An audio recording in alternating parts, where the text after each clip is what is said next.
2 Change, who can sing Akabase Belgium.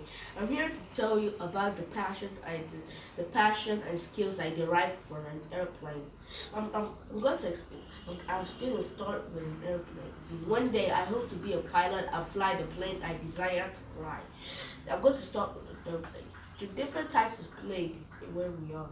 A 737, 747, 787, a DC-9, a DC-10.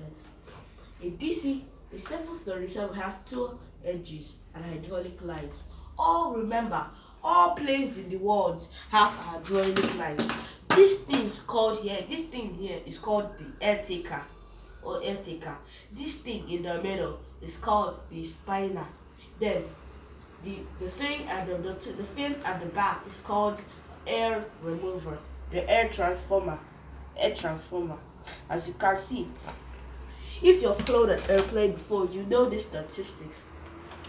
The turbo engines make the plane rotate fast on the runway, which makes it take off and land.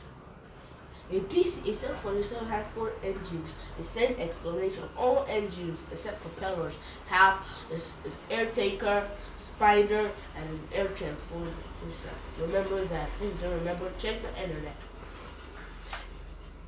The 747 has giant wheels on it, which makes it, because it's one of the biggest planes in the world, which makes it land. This is an example of a 737. If I had all planes here, I would have shown you, but I don't. I'm sorry. Okay.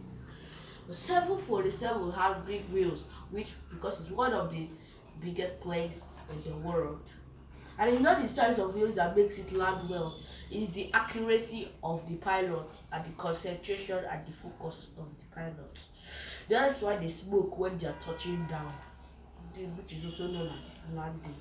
The manual is used to direct the pilot to land and take off anytime. I'm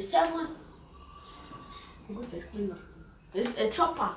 A chopper has 4 hydraulic lines. The propeller, also known as the rudder, and the cockpit. The joystick is one full half, not as the differences between a plane and a chopper is it doesn't have a fin, a tail, a wing, only propellers, an extra propeller, a cockpit, and a seat for some passengers. A chopper, the rudders makes it rotate up. Like a plane rotates like this, but a chopper rotates like this because it has propellers here. Even though a plane has propellers here, it will still rotate up like this. If a plane had propellers up here, it will extract it up like a helicopter, but it doesn't. There's some planes that are like that, which is called the G-Force 10. The G-Force 10. I don't know much about the G-Force 10, but I can explain that it has 4 engines up like a helicopter. A plane, a DC-9 has hydraulic lines. All planes has hydraulic lines. I'm just reminding you. So anytime I'm saying about plane, just know that all of them have hydraulic lines. We have air gas, which have nitrogen gas inside of them. Nitrogen gas.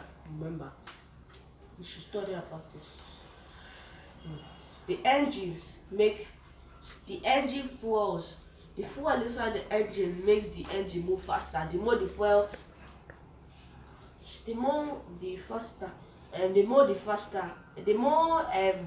is, the faster the plane goes. But it's taking the fuel. Okay, the landing gear of a DC-10. I've already explained a landing gear. A DC-10 has 3 engines, an extra engine here, and 2 engines here. It's a little bit slower than a 737. A 787, we have different sets of 787s in our world. Most of you know them, known as Turkish Airlines, Air Peace, British Airways. Some British Airways are 747, some are 737, some are 787s. We have Air France. and we have Air France and United Airlines. Those planes are Pacific international planes, but we are in Nigeria, so those planes are international to us. But our Nigerian planes are international to those other planes in the country because they are not from our country. Let me explain about the cockpit.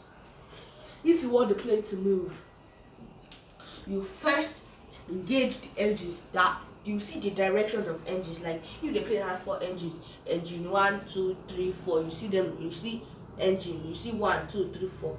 Engine 2 engines. 1, 2, 4 engine. 3 engines. 1, 2, 3. Then if one of the engines is out on fire, you know that they have expelled some technology inside the wing of an airplane. Do you know that if an engine catches fire, there's a button that you press when the engine has fire extinguisher in it? An engine has a fire extinguisher in it. So the plane will be moving, you direct it to the runway, activate the flaps and slats. These things here are called the flaps, which makes the plane direct like this, rotate like this. The flaps are what make it take off. If you don't activate it, you're doomed. So bring up with the rudder to be moving very fast, very fast. As it's moving, you carry the joystick like this. The plane will activate itself into a ascending manner to the sky. Landing. Okay. Don't deploy your engine. That one, let me go there. If some of you want to become pilots, don't deploy your engines because there's a plane that flew. It's a 737. It deployed its engine. It just plumbed into a mountain. 750 million lives were taken on that day. So the people did a test flight. They deployed their engine. The plane was just dropping. Thank God they were able to land safely. So the government decreed from that day forward, no plane under any circumstances, under any reasons, should deploy any engine. To deploy an engine, see these things here. To deploy an engine, it will just open like this. Open like this. It open, which air sucks it inside, which spoils the hydraulic fuel and plumbs to the ground. Where do I learn all these things? I learn it from, and sometimes I hear on the internet, and I watch this National Geography air crash investigations. Air crash investigation helps those that want to become pilots and warn them of the things they should do and they should not do. And be careful of your first officer. A first officer and a co-pilot are the same thing. There's one time I watched Germanwings Airlines. It's a 737. The pilot went to go and pee. The first officer locked the door, then committed suicide on that plane. He did not catch anything. The plane was just plummeting into a mountain, crashed. The pilot carried a hammer, started hitting, but it was too late. So be careful of your co-pilots. And anytime you want to leave either your flight attendants inside the plane to stop the pilot from, or because there are some planes that they have more than 2 pilots, leave one of the pilots in your seat and stop the pilots. This is my explanation of airplanes. I hope you enjoyed it. Goodbye and have a nice day. If you want to become a pilot, it's up to you by the grace of God.